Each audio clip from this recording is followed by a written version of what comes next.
Hello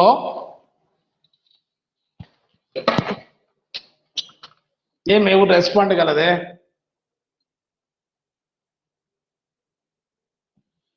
hello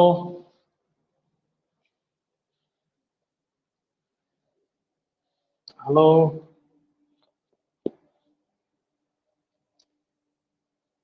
hello ఉన్నారా? మణి, పునీత, Arun,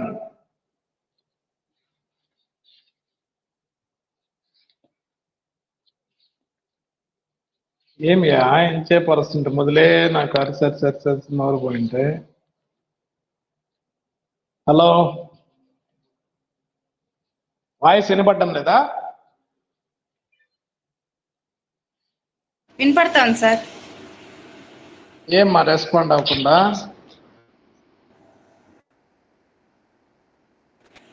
right. So indirect problem Telugu మీడియంలో ఉండేది రాసుకున్నారా మీరు కూడా? అది మన రాసుకున్నాం సార్. ప్రొఫార్మా. వెరీ గుడ్ మా. ఇండైరెక్ట్ మెథడ్ అనేది సెకండ్ ప్రాబ్లం కదా? రైట్. ప్రాబ్లం రాసుకున్నారు, మీరు బాగా చదివారా? అర్థమైందా? వాడు ఆస్తి అప్పులు పట్టి దానికి సంబంధించినటువంటి డిసెంబర్ 31, 2005తో అంతమయ్యే సంవత్సరానికి లాభ నష్టాల ఖాతా ఇచ్చినాడు. సో కాబట్టి మనం ఇక్కడ ఇండైరెక్ట్ మెథడ్లో 31/12/2005తో అంతమయ్యే సంవత్సరానికి నగదు ప్రవాహ నివేదిక వేయాలంటే ఫస్ట్ మనము పన్నుకు ముందు నికర లాభం తీసుకుంటాం. పన్నుకు ముందు నిర్వహణ కార్యకలాపాల నుండి నగదు ఎంత వచ్చిందో కనుక్కోవాలి. కాబట్టి అందులో ముందు మనం ఫస్ట్ తీసుకునేది ఏంటి అంటే నిర్వహణ కార్యకలాపాల నుండి వచ్చిన నగదు క్యాలిక్యులేట్ చేసుకోవడానికి మనము క్యాలిక్యులేట్ చేయాలంటే ఫస్ట్ మనము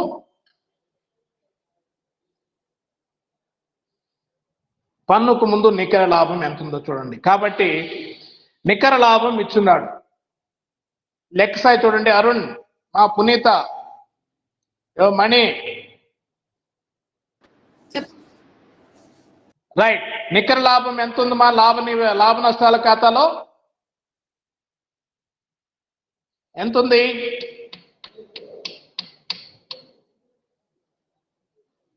హలో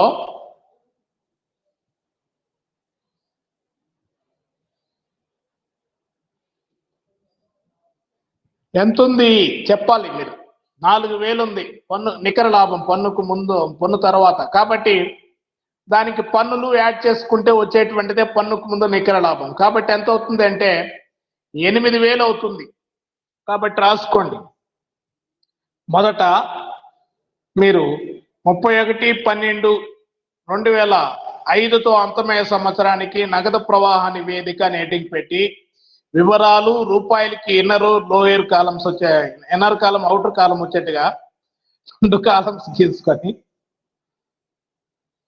మొదటిది నిర్వహణ కార్యకలాపాల నుండి వచ్చిన నగదు అనే హెడ్డింగ్ పెట్టుకోండి. Cash flow from operating activities అనే హెడ్డింగ్ పెట్టుకొని ఈ cash flow from operating activities కింద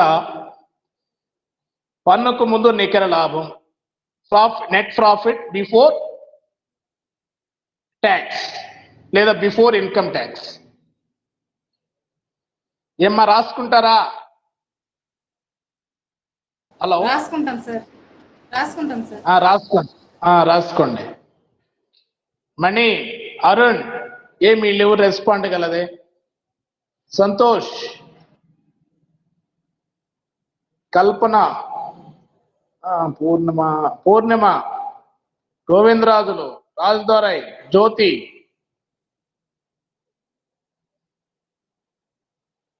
హలో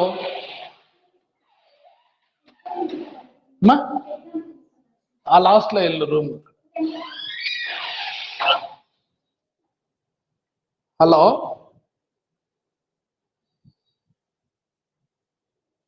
హలో ఏమి వాయిస్ రావడం లేదా? క్లియరెన్స్ చెప్పండి సార్. ఏం మా సిగ్నల్ సరిగా లేనట్టుకున్నాయమ్మా జ్యోతి? మీరు చెప్తాండే వినిపిస్తానులే సార్. సరే సరే, ఫస్ట్ దేంతో స్టార్ట్ చేయాలి? ఇక్కడ ఇండైరెక్ట్ మెథడ్ లో పైన హెడ్డింగ్ రాసుకొని స్టార్ట్ చేశారా? పైన హెడ్డింగ్ పెట్టి స్టార్ట్ చేసినారు కదా, రైట్. దాని కింద cash flow from operating activities, నిర్వహణ కార్యకలాపాల నుండి వచ్చిన నగదు అని హెడ్డింగ్ పెట్టి, తెలుగు మీడియం వాళ్ళు కూడా దాని కింద పన్నుకు ముందు నికర లాభం, నెట్ ప్రాఫిట్ బిఫోర్ ట్యాక్స్ 8,000. ఎలాగంటే నెట్ ప్రాఫిట్ 4,000 ఇచ్చినాడు, ట్యాక్స్ వచ్చేసి 4,000 ఇచ్చినాడు, రెండు కలిపితే 8,000 అవుతుంది. కాబట్టి మనం దానికి ముందు రాసుకోవాలి, ఎందుకంటే మనము కార్యకలాపాల నుండి ముందు నగదు ప్రవాహం ఎంత జరిగింది అనే దానికి ఆ ట్యాక్స్ రూపంలో కూడా వెళ్ళి ఉంటుంది. కాబట్టి దానికి ముందు రాసుకుంటే మనకు అందుకని ఓకేనా. అది వెళ్ళక ముందు, ట్యాక్స్ చెల్లించక ముందు మనకు నికర లాభం 8,000 ఉంది. మళ్ళీ దీనికి ఏమేమి యాడ్ చేయాలో చూద్దాం, ఓకేనా? హలో మా జ్యోతి, రాసుకున్నారా? దీనికి ఏమి యాడ్ చేయాలి? ఫస్ట్ పన్నుకు ముందు నికర లాభానికి యాడ్ నగదేతర మరియు నిర్వహణేతర అంశాల కొరకు సర్దుబాటు. నగదేతర మరియు నిర్వహణేతర, non cash and non operating of adjustments for non-cash and non-operating activities అనే హెడ్డింగ్ పెట్టి దానికి నగదేతర మరియు నిర్వహణేతర అంశాల కొరకు సర్దుబాటు అని పెట్టి, adjustment for non cash and non operating activities అని హెడ్డింగ్ పెట్టి మీరు రెస్పాండ్ అయితే నేను పాజిటివ్ గా చెప్తా ఉంటాను. మీరు రాస్తున్నారా, వింటున్నారా, వినపడిందా లేదా నాకు అర్థం కాక చెప్పింది చెప్పి 10 సార్లు చెప్పాల్సి వస్తుంది. రైట్. పోతే యాడ్ లాభ నష్టాల ఖాతాకు ముందే డెబిట్ చేసిన నగదేతర మరియు నిర్వహణేతర అంశాలు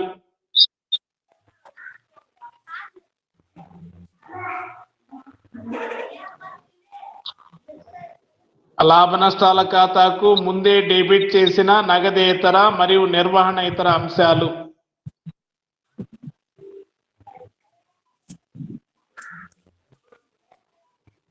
మీరేం రాసుకుంటారు? ఏముంది మా ప్రొఫార్మలా మీకు జ్యోతి?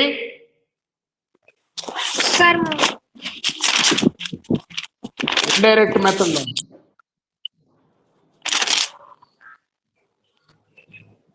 Cash, non cash and non add non cash and non operating activities debited to profit and loss account. అంటే ఉందా? చూస్తాను.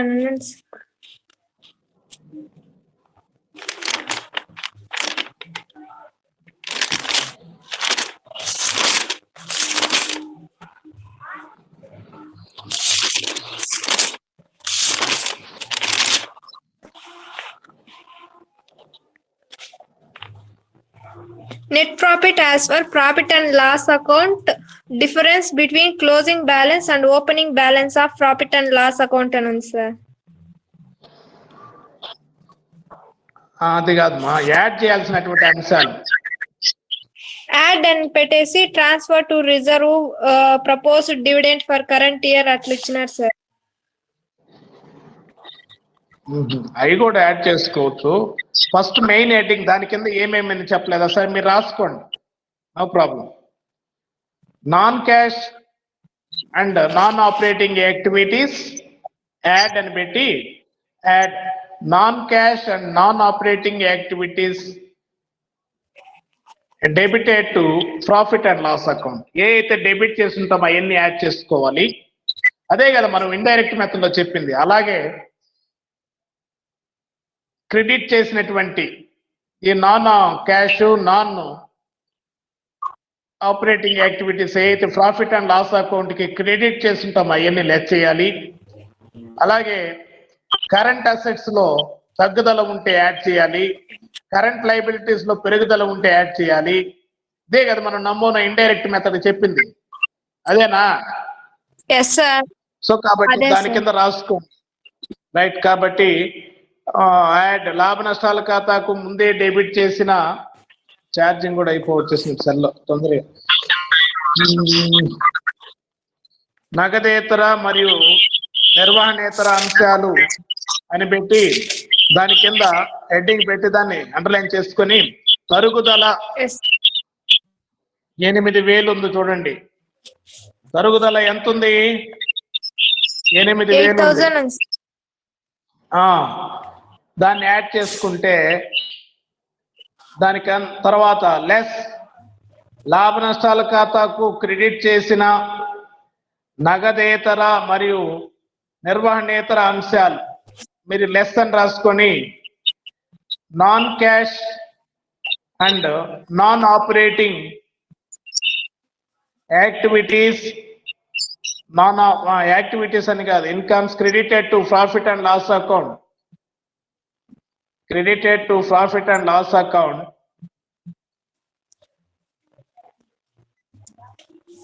లెస్. ఏం లేవు, ఉన్నాయా ఏమన్నా?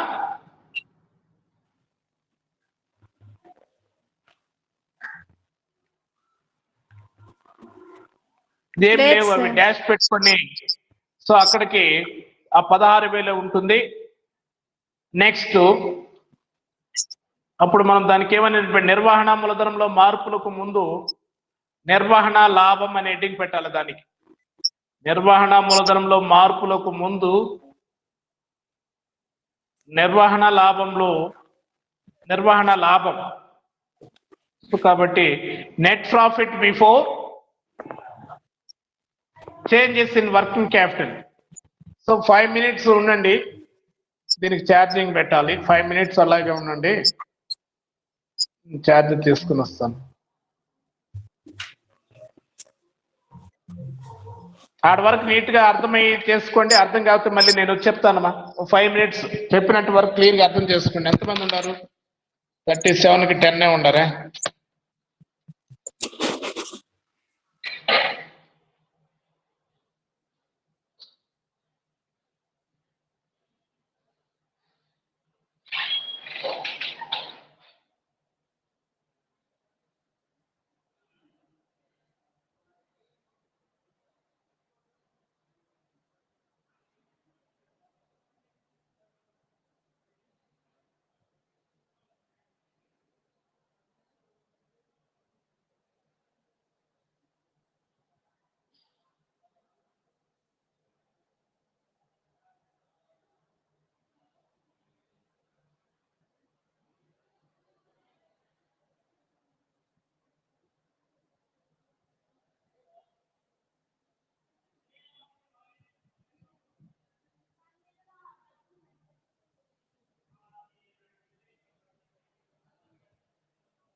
రైట్. హలో మా ఉన్నారా? హలో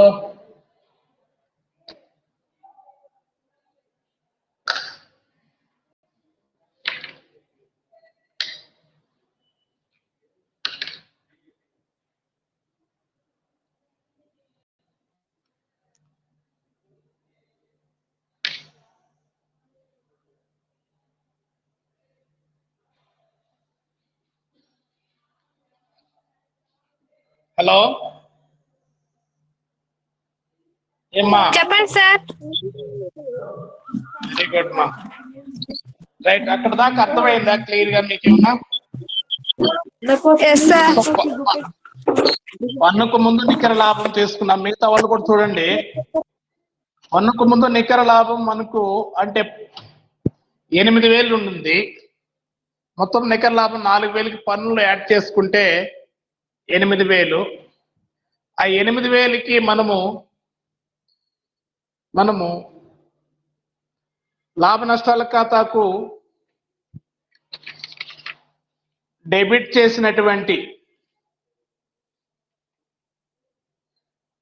నగదేతర మరియు నిర్వహణేతర అంశాల కొరకు సర్దుబాటు అని పెట్టి లాభ నష్టాల ఖాతాకు ముందే డెబిట్ చేసిన నిర్వహణేతర అంశాల కొరకు వాటి కింద తరుగుదల ఏర్పాటు చేసినటువంటి మొత్తం యాడ్ చేసుకుంటే మనకు 16,000 వచ్చింది. రైట్. ఇది అలాగే లాభ నష్టాల ఖాతాకు క్రెడిట్ చేసిన నగదేతర నిర్వహణేతర అంశాలు ఏదైనా ఉంటే వాటిని లెస్ చేసుకోవాలి. కాబట్టి ఏం లేవు మనకి ఇక్కడ. సో కాబట్టి 16,000 వచ్చింది. నెక్స్ట్ ఏం చేయాలి? దాన్ని ఆ మొత్తాన్ని ఏమంటున్నామంటే net profit before changes in working capital. So కాబట్టి నిర్వహణ మూలధనంలో మార్పులకు ముందు మన దగ్గర ఉన్నటువంటి నికర లాభం ఎంత ఉంది? 16,000 ఉంది. కాబట్టి దీనికి మనము నిర్వహణ మూలధనంలో మార్పులు అంటే ప్రస్తుత ఆస్తులు తగ్గుంటే యాడ్ చేసుకోవాలి, అప్పులు పెరుగుంటే యాడ్ చేసుకోవాలి. అవునా? అవును కదా? Yes sir. కాబట్టి నెక్స్ట్ అది హెడ్డింగ్ పెట్టుకోండి. యాడ్ ప్రస్తుత నిర్వహణ ఆస్తులు మరియు అప్పులలో మార్పుల కొరకు సర్దుబాటు, అడ్జస్ట్మెంట్స్ ఫార్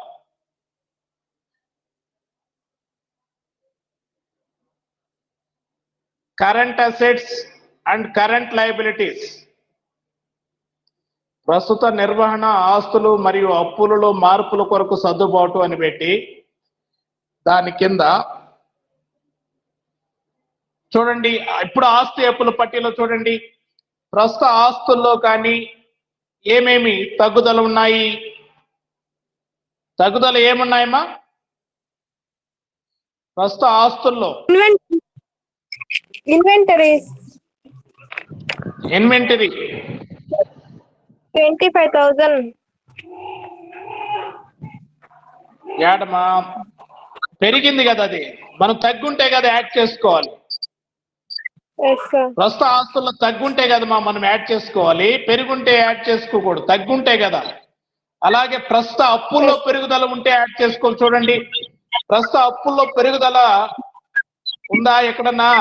రుణదాతలు ఉన్నారు చూడండి. క్రెడిటార్స్ 14,000 నుంచి 39,000కి వచ్చింది. అంటే ప్రస్తుత అప్పులు పెరిగితే ఏం చేసుకోవాలి? యాడ్ చేసుకోవాలి. ప్రస్తుత ఆస్తులు తగ్గితే యాడ్ చేసుకోవాలి, పెరిగితే కాదు. అర్థమైందా? సో కాబట్టి మళ్ళీ మళ్ళీ చూద్దాం. సో కాబట్టి ప్రస్తుత ఆస్తులు ఏమైనా తగ్గినట్టు ఉన్నాయా? ఇన్వెంటరీ పెరిగింది, రుణగ్రస్తులు పెరిగారు, నగదు తగ్గింది, నగదు తీసేద్దాం పక్కకి. ముందుగా చెల్లించినటువంటి ఖర్చులు అవి కూడా పెరిగినాయి. కాబట్టి ఏమి తగ్గినట్టు ఏం లేవు. కాబట్టి ప్రస్తుత ఆస్తుల్లో తగ్గుదల ఏం లేదు, కాబట్టి యాడ్ చేసుకోవాల్సినటువంటి పని లేదు. నెక్స్ట్ అప్పుల సైడ్ చూడండి. అప్పుల్లో రుణదాతలు పెరిగినారు కాబట్టి అప్పులు పెరిగితే ఏం చేయాలి? యాడ్ చేసుకోవాలి. సో కాబట్టి పన్ను పక్కన పెడదాం, పన్ను విషయం పక్కన పెడదాం. కాబట్టి ఎంత పెరిగారు రుణదాతలు? ఎంత పెరిగారు? 14,000కి 39,000కి ఎంత పెరిగారు? డిఫరెన్స్ 25,000 ఉంది. ఎంత ఉందమ్మా? 25,000. కాబట్టి యాడ్ రుణదాతలలో పెరుగుదల. మీరు కూడా increase in creditors. Increase in creditors 25,000. 25,000 add చేస్తే ఎంత వచ్చింది చూడండి. ఫైన్ 16,000 ఉంది. 25,000 యాడ్ చేసుకుంటే ఎంత అవుతుంది? 25,000 ఇన్నర్ లో వేసి నేరుగా అవుటర్ లో కూడా వేసి 41,000 అయింది. రైట్. ఇక్కడ మనము లెస్ సరుకులో పెరుగుదల. ఏంటేంటిలో పెరుగుదల ఉన్నాయి చూడండి. ఆస్తులలో పెరుగుదల. సరుకులో ఎంత పెరుగుదల ఉంది? 25,000 ఉంది. 25,000నా? Yes, sir. రుణగ్రస్తులలో 15,000 ఉంది. ముందుగా చెల్లించిన ఖర్చుల్లో 2,000 ఉంది. ఇవన్నీ రాసుకోండి. మళ్ళీ నిదానంగా చెప్తాను చూడండి.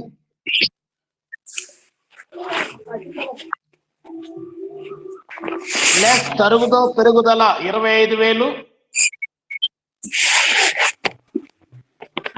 లెస్ ఇంక్రీజ్ స్టాక్ ఇంక్రీజ్ అని పెట్టుకోండి, లేకపోతే మీ ఇష్టం. Stock increase 25,000. అలాగే రుణగ్రస్తుల్లో పెరుగుదల ఇంక్రీజ్ ఇన్ డెటార్స్ 15,000. అలాగే ముందుగా చెల్లించినటువంటి ఖర్చులలో పెరుగుదల ఇంక్రీజ్ ఇన్ ప్రీపెయిడ్ ఎక్స్పెన్సెస్ 2,000. ఇవి మూడు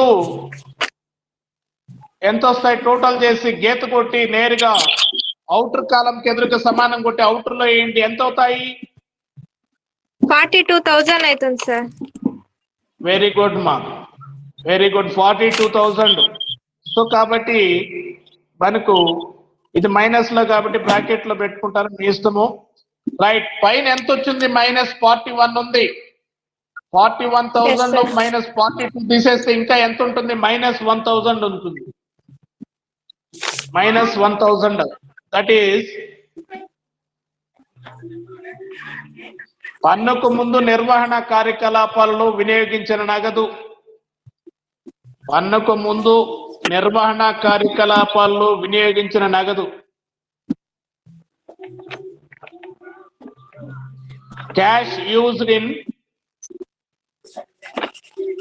operating activities before tax. Cash used in operating activities before tax 1,000. 1,000. Right. దీంట్లో నుంచి మనము లెస్ ఆదాయ పన్ను చెల్లింపు. ఆదాయ పన్ను చెల్లింపు.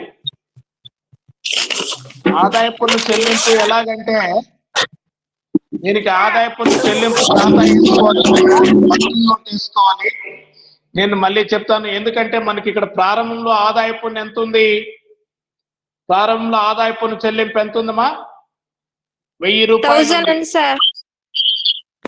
రైట్. ఇది మనకు క్రెడిట్ లో చూపిస్తుంది.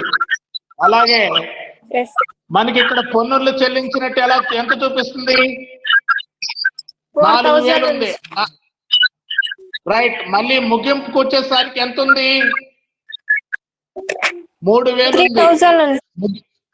సో కాబట్టి క్లోజింగ్ డెబిట్ లోను మనం ఇప్పుడు చెల్లించినట్టు ఉండేటువంటిది 4,000 డెబిట్ లోను, అలాగే 3,000 క్రెడిట్ లోను వేసుకుంటే మొత్తం 7,000 అవుతుంది. 7,000లో మన దగ్గర ఎంత ఉంది?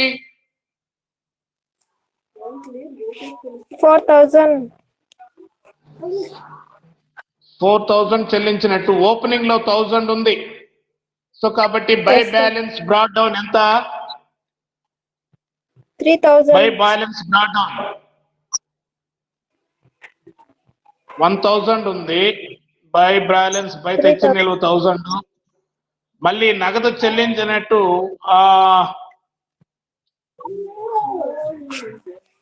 2000 ఎక్కడుంది ఆదాయ పన్ను చెల్లించినట్టు?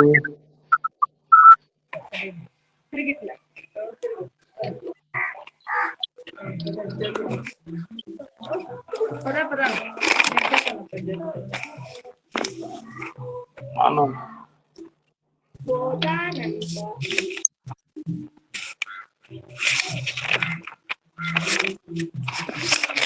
చెల్లించింది స్టార్టింగ్ లో 3000. Okay right. మనం లాభ నష్టాల ఖాతాకి ఎంత డెబిట్ చేసామా ఇప్పుడు మళ్ళీ పన్నుల కింద? 4000. కాబట్టి ఆ 4000 ని మనం క్రెడిట్ సైడ్ రాసుకోవాలి. By balance brought down 1000. ఓకేనా? Yes, sir. మళ్ళీ మనం ఇప్పుడు ఏర్పాటు లాభ నష్టాల ఖాతాకు మళ్లించినటువంటిది 4000. మొత్తం క్రెడిట్ సైడ్ 5000 ఉంది. 5000లో క్లోజింగ్ లో 3000 ఉందంటే ఇంకా మనం ఎంత చెల్లించినట్టు? క్యాష్ ఎంత బ్రైట్ వెళ్ళినట్టు? ఎంత వెళ్ళినట్టు? నగదు చెల్లించింది ఎంత? కాబట్టి దాన్ని కనుక్కునే దానికి మనము ఖాతా మళ్ళీ చెప్తాను, ఊరికే బ్రీఫ్ గా ఇప్పుడు చెప్పాము. సో కాబట్టి ఇప్పుడు మనం దాని కింద కాబట్టి లెస్ ఆదాయ పన్ను చెల్లింపు, లెస్ ఆదాయ పన్ను చెల్లింపు, ఇన్కమ్ ట్యాక్స్ పెయిడ్ 2000. ఇది కూడా అవుట్ ఫ్లో కాబట్టి మైనస్ లో పెట్టుకోండి. ఆల్రెడీ మనకు ఉండేటువంటి మొత్తం కూడా మైనస్ లో ఉంది. 2 టోటల్ చేస్తే ఎంత అవుతుందమ్మా? 2 టోటల్ చేస్తే ఎంత అవుతుంది? -3000 అవుతుంది. కాబట్టి బ్రాకెట్ లో పెట్టుకోండి. -3000 అవుతుంది. 7 వరకు మీకు మళ్ళీ చెప్తాను. ఇక్కడ వరకు అర్థమైతే రిమైనింగ్ మనం డైరెక్ట్ మెథడ్ అదంతా వేసేయచ్చు. 7 వరకు మళ్ళీ ఒకసారి రిపీట్ చేసి చెప్తాను చూడండి. ఫస్ట్ పన్నుకు ముందు నికర లాభం అంటే నికర లాభానికి 4000కి పన్నులు యాడ్ చేసుకుంటే ఎంత వచ్చింది? 8000 వచ్చిందమ్మా. ఈ 8000కి యాడ్ మనం లాభ నష్టాల ఖాతాకు డెబిట్ చేసినటువంటి అంశాలు ఏ అయితే ఉన్నాయో దాని కింద మనకు తరుగుదల ఒకటే ఉంది కాబట్టి దాన్ని యాడ్ చేసుకుంటే 16,000 వచ్చింది. 16,000. ఈ 16,000కి నెక్స్ట్ మనము అది నిర్వహణ మూలధనంలో మార్పులకు ముందు నికర లాభం ఎంత ఉంది అంటే నిర్వహణ లాభం వచ్చేసి 16,000 ఉంది. నిర్వహణ లాభం, ఆపరేటింగ్ ప్రాఫిట్. ఆ ఆపరేటింగ్ ప్రాఫిట్ కు మనం ఏం చేసాము? నెక్స్ట్ ప్రస్తుత అంటే కరెంట్ అసెట్స్ లో అలాగే కరెంట్ లైబిలిటీస్ లో మార్పులు ఉంటే అవి సర్దుబాటు చేసుకోవాలి కనుక సర్దుబాటు అని మీటింగ్ పెట్టి ప్రస్తుత అప్పుల్లో పెరుగుదల ఉందా కాబట్టి 25,000 యాడ్ చేసుకుంటే రుణదాతలు 41,000 వచ్చింది. ఈ 41,000కి మళ్ళీ ప్రస్తుత అప్పుల్లో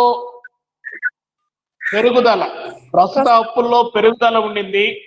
42,000 లెస్ చేస్తే మనకు 1000 రూపాయలు మైనస్ లో ఉంది. అవుట్ ఫ్లో ఎక్కువ ఉంది కాబట్టి ఇవన్నీ అవుట్ ఫ్లో కాబట్టి లెస్ చేసుకుంటే మనకు పైన వచ్చినటువంటి నిర్వహణ లాభం నుండి 42,000 లెస్ చేస్తే -1000 రూపాయలు ఉంది. ఈ -1000కి మనం చెల్లించినటువంటి ఆదాయ పన్ను కూడా 2,000 కనుక్కున్నాం. ఎలాగని ఓపెనింగ్ లో 2,000 ఉంది, లాభ నష్టాల ఖాతాకు మళ్లించింది 4,000, మొత్తం 1000. ఓపెనింగ్ లో 1000 ఉంది. 5,000, 5లో మనం ఓపెనింగ్ క్లోజింగ్ వచ్చేసరికి 3,000 ఉంది. అంటే క్యాష్ ఎంత చెల్లించినట్టు? 5,000 ఉన్న బాకీ 3,000కి వచ్చింది అంటే 2,000 మనం చెల్లించుంటే తగ్గింది. కాబట్టి అలా భావించుకొని మనము 2,000 ట్యాక్స్ చెల్లించిన దాని కింద వేసుకున్నాం. మొత్తం మైనస్ వాల్యూ వచ్చేసి 3,000 ఉంది. ఇది 2,000, ఇంతకు ముందు 1000. ఆడ వరకు అర్థమైందా లేదా? Indirect method right. దీనికి నెక్స్ట్ పెట్టుబడుల నుంచి వచ్చినటువంటి నగదు ఎంత ఉందో క్యాల్కులేట్ చేసుకుంటాం. ఓకేనా? రెండోది నగదు ప్రవాహము. మొదటి అంశము ఆపరేటింగ్ యాక్టివిటీస్, రెండవది వచ్చేసి ఇన్వెస్టింగ్ యాక్టివిటీస్, మూడవది వచ్చి ఫైనాన్సింగ్ యాక్టివిటీస్. కాబట్టి రిమైనింగ్ 2 చూద్దాం. రిమైనింగ్ 2లో పెట్టుబడుల నుండి వచ్చినటువంటి నగదు, cash flow from investing activities. Right, దీని కింద ఏమున్నాయి చూడండి.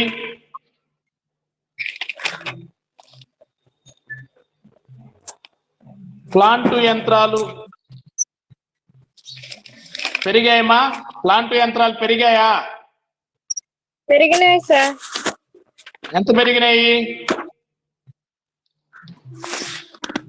41,000. 41,000 పెరిగింది. తరుగుదల కలిపితే ఎంత కొనుగోలు చేసినట్టు? తరుగుదల కూడా ఉంది కదా, 8,000. సో కాబట్టి Yes, sir. 49,000 కొనుగోలు చేసినట్టు.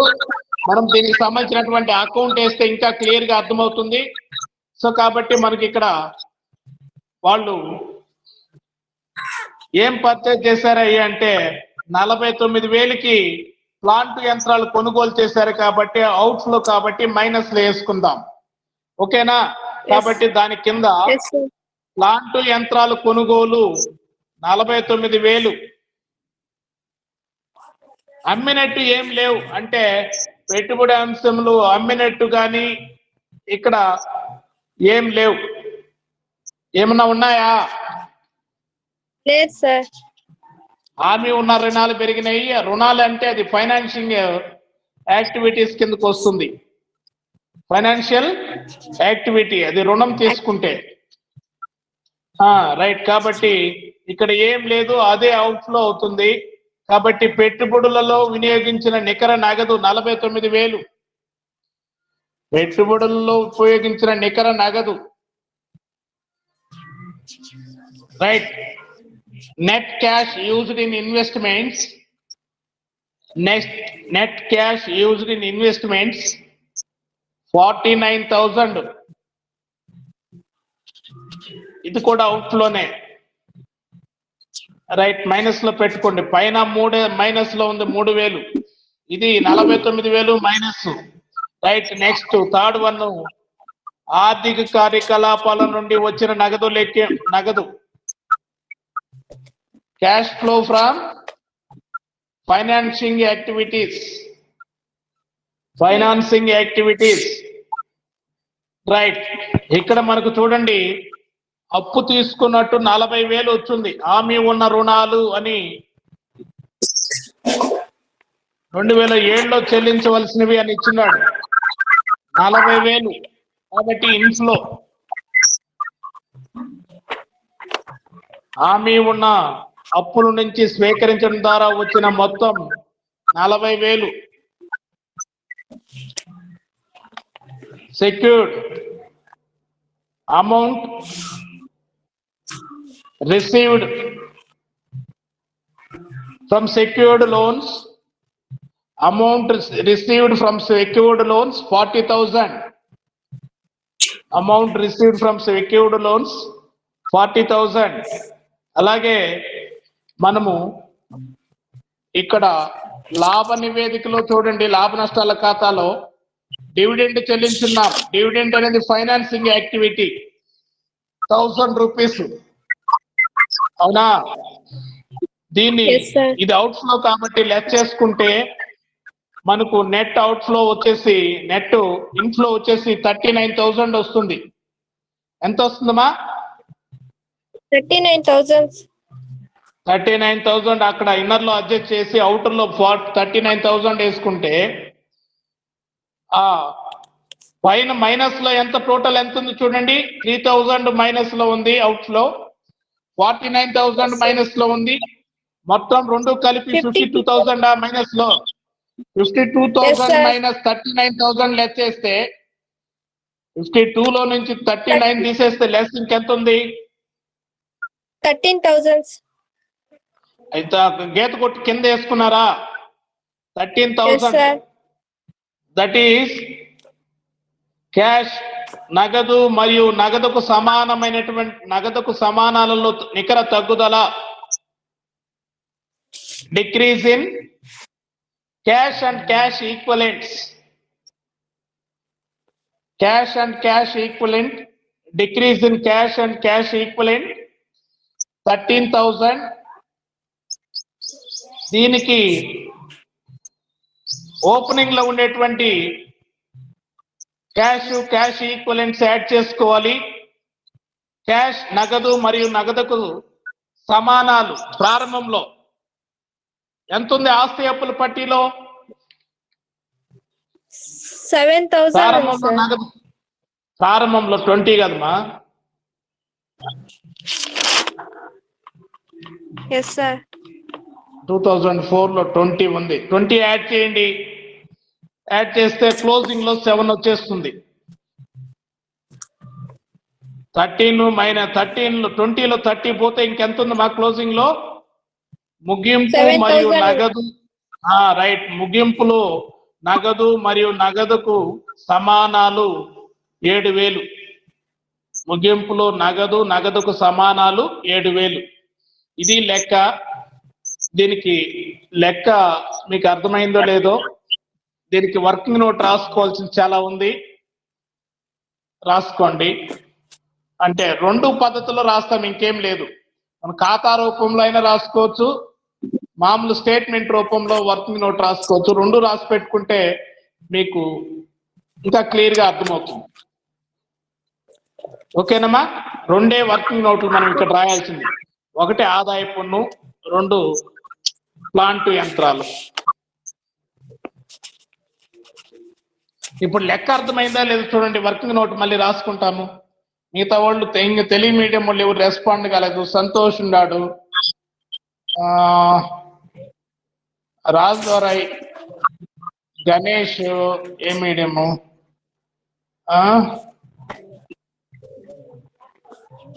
ధనశేఖర్, పునీత అర్థమైందమ్మా? శిల్ప, శ్రావణి, అరుణ్. ఏమి అరుణ?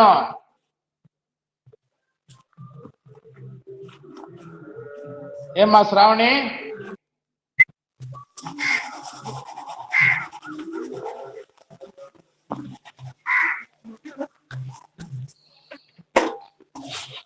ఇండైరెక్ట్ మెథడ్ అంటే ఓన్లీ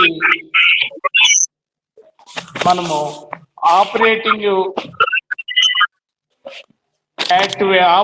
యాక్టివిటీస్ ఆడ వరకే ఇండైరెక్ట్, రిమైనింగ్ అంతా మామూలే. ఓకేనా? Okay right. ఇప్పుడు ఆ ప్రాబ్లం అర్థమైందో లేదు చెప్తే 5 నిమిషాలు వర్కింగ్ నోట్ చెప్పేస్తాను, అయిపోతుంది.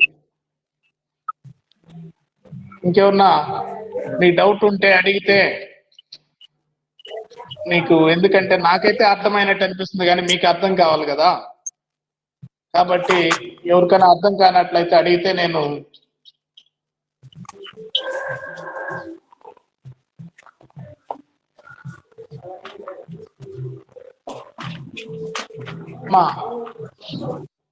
బాలు జాయిన్ కాలేదు,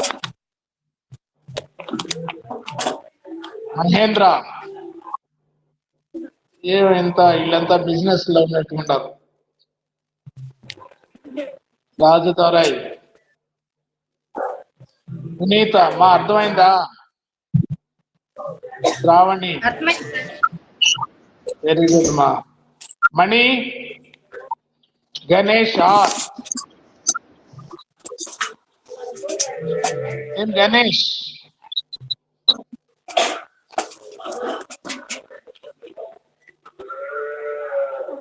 సరే, నోట్స్ రాసుకోండి మీరు ప్రాక్టీస్ చేయండి. రేపు అర్థం కాకపోతే నేను మళ్ళీ చెప్తాను. ప్రస్తుతానికి టైం వేస్ట్ చేయకుండా, మీరు ఎవరు అడగలేదు, టైం వేస్ట్ చేయకుండా నోట్స్ వర్కింగ్ నోట్ రాసుకోండి.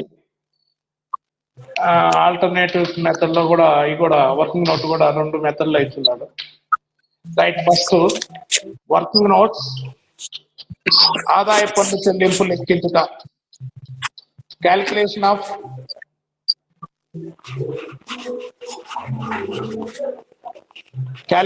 Of income tax, Calculation of income tax paid. Plus నర్మ ఆదాయ పన్ను చెల్లింపు లెక్కించడానికి హెడ్డింగ్ పెట్టుకొని దాని కింద ప్రారంభంలో చెల్లించవలసిన పన్ను 1000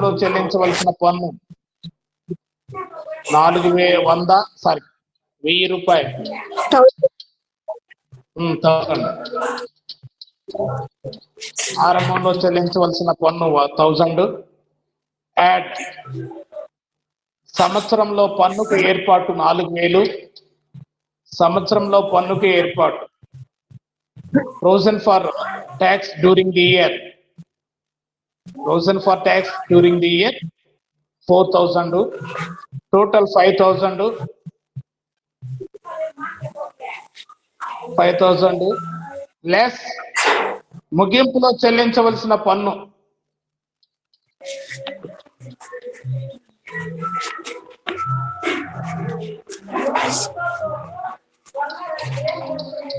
ట్యాక్స్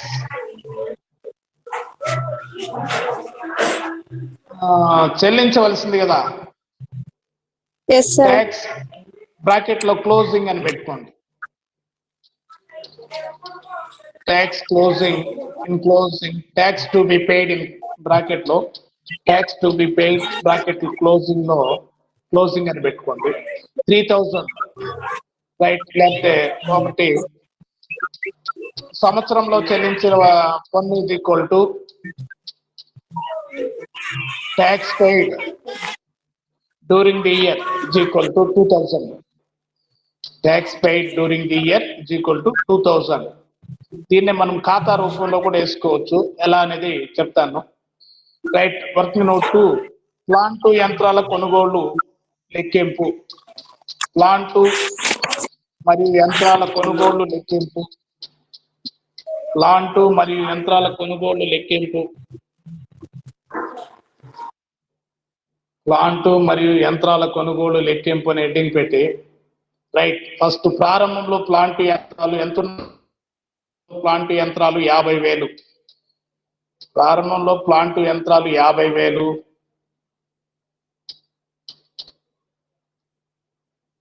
లెస్ తరుగుదల. ప్రారంభంలో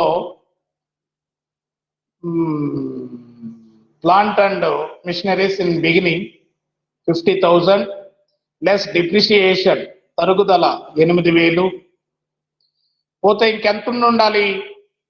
50,000 8,000 పోతే ఇంకెంత ఉండాలి? 42,000. రైట్.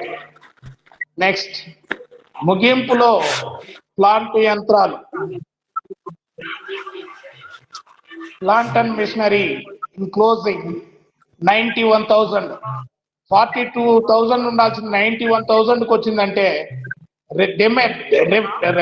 రిమైనింగ్ 49,000 పర్చేజ్ చేసినట్టు లెక్క. అంతే కదా? Yes sir. సో కాబట్టి ముగింపులో ప్లాంట్ యంత్రాలు plant and machinery closing 91,000. Difference ఎంత ఉంది? సంవత్సరంలో కొనుగోలు చేసిన ప్లాంట్ యంత్రాలు is equal to 49,000. Plant and machinery purchase during the year 49,000.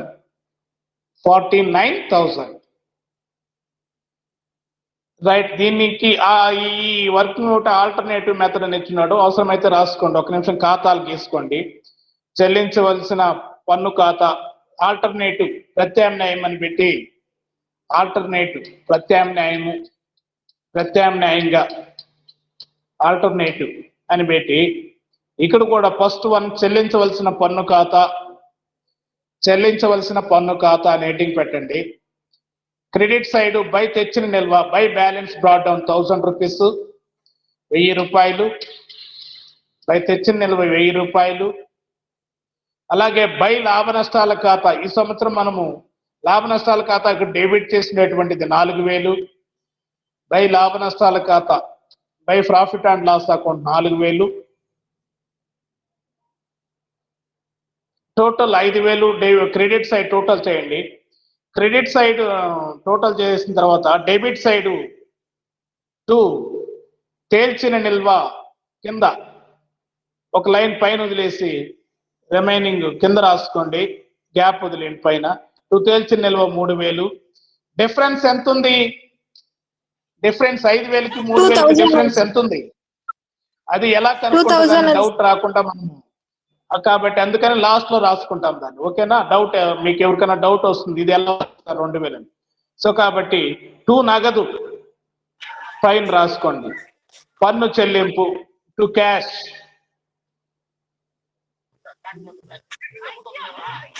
పన్ను చెల్లింపు ట్యాక్స్ పెయిడ్ 2000.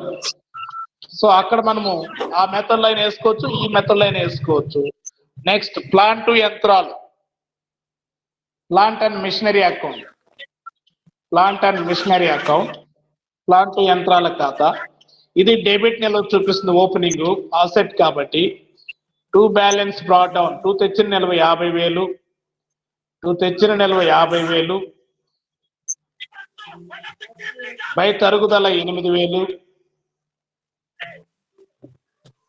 బై తరుగుదల 8,000 బై డిప్రిషియేషన్ 8,000 బై తేల్చిన నిల్వ 91,000 by balance carry down 91,000 by balance carry down 91,000.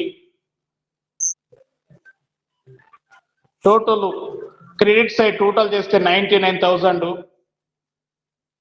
99,000 లో డెబిట్ సైడ్ కూడా 99,000 వేసి ఖాతా డిఫరెన్స్ ఎంత చూపిస్తుంది?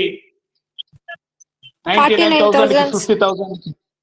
కాబట్టి 2 నగదు బ్రాకెట్ లో కొనుగోళ్లు 49,000. 2 నగదు బ్రాకెట్ లో కొనుగోళ్లు 49,000. సో ఇది మా లెక్క.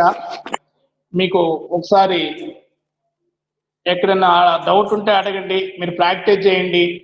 రేపు మీకు డౌట్ వచ్చినా రేపు క్లాసులో అయినా నేను ఇదే ప్రాబ్లం డిస్కస్ చేస్తాను, మళ్ళీ ఎక్స్ప్లెయిన్ చేస్తాను. ఏమ్మా గణేష్, మా పునీత అర్థమైందమ్మా? మా జ్యోతి ఓకే. రాజ్దోరై, మహేంద్ర, సంతోష్ తక్కువ మందే ఉన్నారు, 10 మందే ఉన్నారు. మణి రెస్పాండ్ కాదు.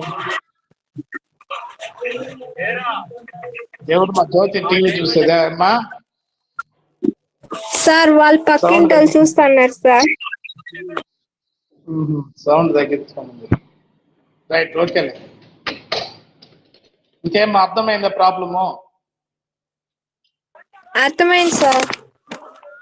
వర్కింగ్ నోటు ఇక్కడ ఏం లే. ఇండైరెక్ట్ మెథడ్ అంటే ఆ ఒక్కటే మనకు అక్కడ స్థూల లాభం తీసుకుని అమ్మకాలు తీసుకొని చేస్తాము మొదటి పద్ధతిలో. డైరెక్ట్ మెథడ్ లో మనకు ఎక్కువ పాపులర్, ఎక్కువ మనకు మంది యూజ్ చేసేది క్యాష్ ఫ్లో స్టేట్మెంట్ కి డైరెక్ట్ మెథడే. ఇండైరెక్ట్ మెథడ్ పెద్ద పాపులారిటీలో లేదు, డైరెక్ట్ మెథడ్ ఎక్కువ యూజ్ చేస్తారు. సో కాబట్టి మనకి ఎగ్జామ్స్ లో కూడా డైరెక్ట్ మెథడ్ అడుగుతాడు. ఒకవేళ చాయిస్ ఉంది కాబట్టి ఇండైరెక్ట్ మెథడ్ లో కూడా అడగచ్చు. ఎందుకంటే ఒక్కొక్క యూనిట్ లో ఒక్కొక్క ప్రాబ్లము 2 ప్రాబ్లమ్స్ వస్తాయి కాబట్టి డైరెక్ట్ మెథడ్ ఒకటి, ఇండైరెక్ట్ మెథడ్ ఒకటి ఇచ్చి ఏదైనా ఏమంటాడు చాయిస్. ఓకేనా? ఇక్కడ ఇండైరెక్ట్ కూడా పెద్ద కష్టం ఏం లేదు. అది మనం చెప్పాం కదా. దీనికి ఏం చేయాలి? ఇండైరెక్ట్ కి tax before profit before income tax తీసుకొని దానికి నగదేతర అంశాలు, నగదేతర అంశాలు ఏవైతే ప్రాఫిట్ అండ్ లాస్ అకౌంట్ కి డెబిట్ చేస్తుంటామో యాడ్ చేస్తాము. అలాగే నగదేతర నిర్వహణేతర ఖర్చులు ఏవైతే ప్రాఫిట్ అండ్ లాస్ అకౌంట్ కి క్రెడిట్ చేస్తుంటాము వాటిని లెస్ చేస్తాము. తర్వాత ప్రస్తుత ఆస్తులు, ప్రస్తుత అప్పుల్లో వాటికి సంబంధించినటువంటి అంటే ప్రస్తుత ఆస్తులు తగ్గుంటే యాడ్ చేస్తాము, పెరుగుంటే లెస్ చేస్తాము. అలాగే అప్పులు పెరుగుంటే యాడ్ చేస్తాము, తగ్గుంటే లెస్ చేస్తాము. సో అక్కడ చేస్తే మనకు నిర్వహణ కార్యకలాపాల నుండి మామూలు మనకి ఎలాగైతే ఇక్కడ వచ్చిందో అది సేమ్ అలాగే అక్కడ వస్తుంది, డైరెక్ట్ మెథడ్ లాగానే. తర్వాత రిమైనింగ్ 2 కామనే, పెట్టుబడి అంశములు ఆర్థిక కార్యకలాపాలు ఆ రెండు కామన్. ఓకేనా? వేసి ప్రాక్టీస్ చేస్తారా బాగా జాగ్రత్తగా? వేస్తే తర్వాత ప్రాబ్లము, చేస్తాం. థర్డ్ ప్రాబ్లము పెడతాను, రాసుకోండి మీరు కూడా. ఇది రెండు పద్ధతుల్లో ఉంది కాబట్టి దీన్ని చూద్దాం. రెండు పద్ధతులకి ఇంకా మనకు రెండు పద్ధతులు ఒకే ప్రాబ్లం ని రెండు పద్ధతులు వేస్తే ఎలా బాగా అర్థమవుతుంది ఇంకా మనం. దీని ఆన్సర్ పెట్టినానమ్మా? సెకండ్ ప్రాబ్లం ది ఆన్సర్ పెట్టలేదు కదా? పెట్టినానా? పెట్టినారు సార్. పూర్తిగా వచ్చేస్తుంది ప్రాబ్లం మొత్తం. ప్లాంట్ యంత్రాలు కాక దాకా వర్కింగ్ నోట్ దాకా వచ్చిందా? వాట్సాప్ లో పెట్టానా? వచ్చింది సార్. పెట్టినారు సార్. సరే ఓకే అమ్మా, వేసి ప్రాక్టీస్ చేయండి. ఏమ్మా పూర్ణిమ? పూర్ణిమ రా జాయిన్ గల, బృందా జాయిన్ గల, పునీత 10 మంది. సరే అమ్మా, అయితే ఇంకేమైనా డౌట్ ఉందా? లేదు సార్. సరే ఓకే అమ్మా, తర్వాత ప్రాబ్లమ్స్ ప్రాక్టీస్ చేయండి. మీకు కూడా ఇంగ్లీష్ మీడియంలో ఏదైనా ప్రాబ్లం ఉంటే నేను చూసి పెడతాను.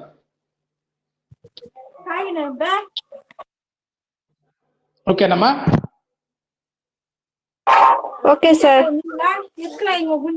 బాయ్ అమ్మా. Bye, sir. Take care of yourself, sir. Thank you అమ్మా. ఇప్పుడు రెస్పాండ్ అయిన పూర్ణిమ, లెక్క అర్థమైందంటే దానికి మాత్రం నోరు తెరవు, ఆ మాట చెప్పేదాన్ని మాత్రం ముందు పరిగిస్తున్నా. ప్రాబ్లం అర్థమైందే కాదు, అది కాదు నాకు ఇదిగా సంతోషం. నువ్వు ప్రాబ్లం అర్థమైంది సార్ అంటే సంతోషం ఎక్కువ. నా గురించి జాగ్రత్త తీసుకోమంటే okay, very good, thank you. ఎక్కువ మంది మాట్లాడితే వినిపించదు కదా సార్, మీరు వద్దన్నారు అందుకనేసి మాట్లాడను సార్. ఓకే ఓకే అమ్మా, థ్యాంక్ యూ, రైట్, ఓకే అమ్మా, nice, thank you, okay sir. Take care. మీరు కూడా ఇంటికాడ జాగ్రత్త. ఓకే అమ్మా, right okay sir. Right right.